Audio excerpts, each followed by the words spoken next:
శ్రావణ మాసము వరలక్ష్మి వ్రతము ప్రతి మహిళ కూడా చేసుకుంటారు. ప్రతి మహిళ కూడా ఖచ్చితంగా శ్రావణ మాసం వరలక్ష్మి వ్రతం చేసుకుంటారు.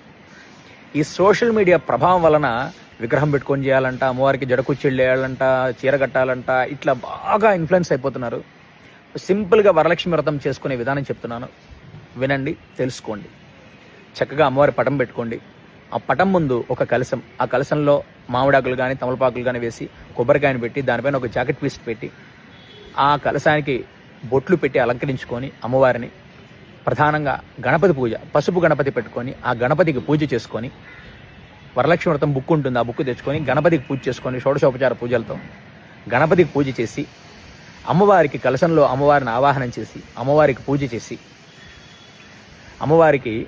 చేసి తోరణాలు కట్టి అమ్మవారికి ఒకటి, మీకొకటి, మీ ఇంటికి ముత్తైదులను ముగ్గురిని కానీ ఒకరిని కానీ 5 మంది కానీ 9 మందిని కానీ మీ శక్తి కొలది ముత్తైదులను పిలిపించి వాళ్ళకి తోరణాలు కట్టి అమ్మవారికి పూజ చేసుకొని చక్కగా కథ చదివి విని యథాశక్తిగా ప్రసాదాల నివేదన 10 రకాలు చేయాలి, 12 రకాలు చేయాలి, 9 రకాలు చేయాలి, 6 రకాలు చేయాలి, 7 రకాలు చేయాలి. ఇది పోటీ అయిపోయింది ప్రతి ఒక్కరింట్లో మహిళల దగ్గర.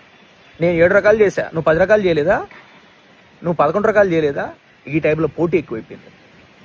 అది వదిలేయండి. భక్తి శ్రద్ధ ఇంపార్టెంట్. సింపుల్గా పసుపు గణపతి చేసుకొని గణపతికి పూజ, షోడశోపచార పూజ, తర్వాత కలశంలో అమ్మవారిని ఆవాహనం చేసి అమ్మవారికి పూజ, అమ్మవారి కుంకుమార్చన, అష్టోత్తరంతో కుంకుమార్చన చేసుకొని అమ్మవారి ప్రతిమ ఉంటే పంచామృతాలతో అభిషేకం చేసుకోండి. ఉంటేనే కలశంలో అమ్మవారిని ఆవాహనం చేసుకోండి. చక్కగా తోరణాలు పూజ చేసుకోండి, కథ చదివి వినండి, యథాశక్తిగా ప్రసాదాలు నివేదన చేయండి. నివేదన చేసి ఆ ప్రసాదం స్వీకరించి ఇంట్లో అందరికీ పంచండి.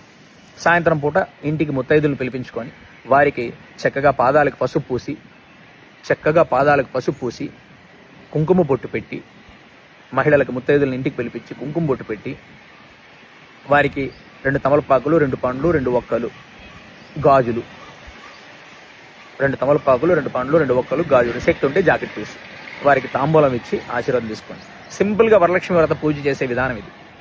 అంతే తప్ప విగ్రహం పెట్టాలి, ఆ విగ్రహానికి చీర కట్టాలి, కుచ్చిళ్ళు వేయాలి, ఆభరణాలు పెట్టాలి, వెండి సామాన్లన్నీ ఉంటేనే పూజ చేసుకోవాలి, అమ్మవారి ముఖం ఉండాలి, ముఖం ఉంటేనే పూజ చేసుకోవాలి, ఇలా ఎక్కడా లేదు, ఏమీ లేదు. సోషల్ మీడియా ప్రభావం వలన దయచేసి ఇన్ఫ్లుయెన్స్ అవ్వకండి. సింపుల్గా శ్రద్ధ, భక్తి శ్రద్ధలతో అమ్మవారిని పూజ చేసుకోండి. ఖచ్చితంగా అమ్మవారికి అనుగ్రహం ఉంటుంది.